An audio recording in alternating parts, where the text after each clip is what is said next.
Olá, seja bem-vindo ao Desafio da Leitura Bíblica.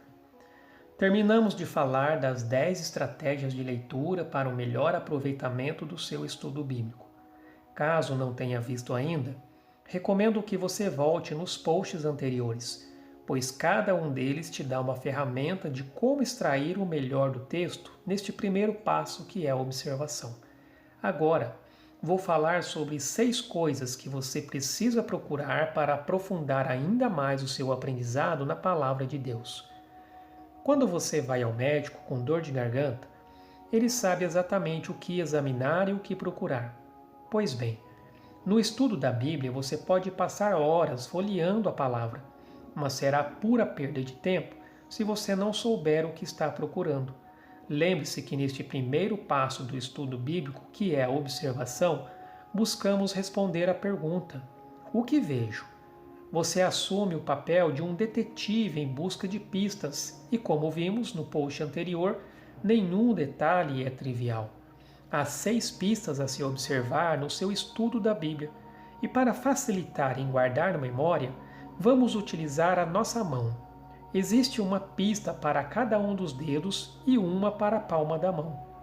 Nos próximos posts falarei sobre cada um deles. Vamos começar com o polegar. Busque por coisas que são enfatizadas. A Bíblia usa várias maneiras de enfatizar material. Vejamos algumas delas. Quantidade de espaço utilizada. Ao dedicar uma grande porção de espaço no texto sobre algo, Deus está chamando sua atenção para isso. Por exemplo, em Gênesis, o livro pode ser dividido em criação, queda, dilúvio, Torre de Babel e outros detalhes. Estes principais eventos são cobertos pelos primeiros 11 capítulos. Já os capítulos de 12 a 50 é devotado à vida de 4 personagens: Abraão, Isaque, Jacó e José.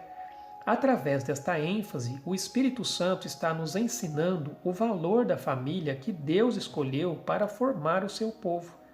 O mesmo acontece com o Evangelho de Mateus.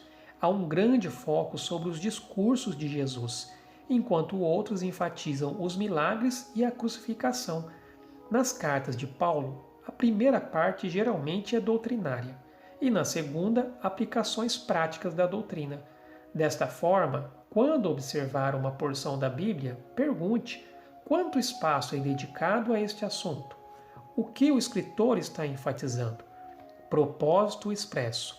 Outra maneira de descobrir a ênfase é quando os próprios escritores falam diretamente sobre o que pretendem. Veja, por exemplo, João capítulo 20, verso 30 e 31. Ali o escritor revela o propósito do seu evangelho. O mesmo acontece com o livro de Provérbios, no capítulo 1, verso 2 a 6. Aqui, o escritor diz por qual motivo Provérbios foi escrito, e já sabemos que ele irá enfatizar a sabedoria, ordem. Mais uma forma de enfatizar algo é a colocação estratégica do material daquilo que se deseja enfatizar. Pode vir antes ou depois de alguma coisa. Por exemplo, em Gênesis 2, Deus coloca Adão e Eva num jardim para o cultivar e guardar. Logo depois, no capítulo 3, eles pecam e são expulsos, e Deus amaldiçoa a terra, dizendo que eles iriam trabalhar duro para conseguir o alimento. Isso é importante, pois revela que o trabalho veio antes da maldição. O fato de terem de se esforçar para conseguir comida é resultado do pecado. A forma pela qual o escritor coloca as pessoas, os eventos, as ideias e assim por diante é porque ele quer chamar a atenção para algo. Fique atento para a ordem das coisas. Movimento do menor para o maior e vice-versa. Um escritor irá frequentemente desenvolver o texto até chegar ao clímax, onde apresenta informações chaves.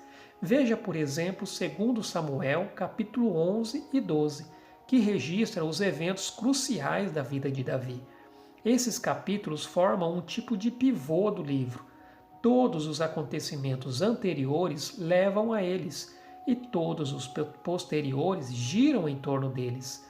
No livro de Atos, o capítulo 2 é fundamental, pois todo o livro se desenvolve a partir dele. É a maneira pela qual Lucas, o escritor, enfatiza o seu material. Assim, a primeira pista a se procurar quando for observar o texto é aquilo que está sendo enfatizado.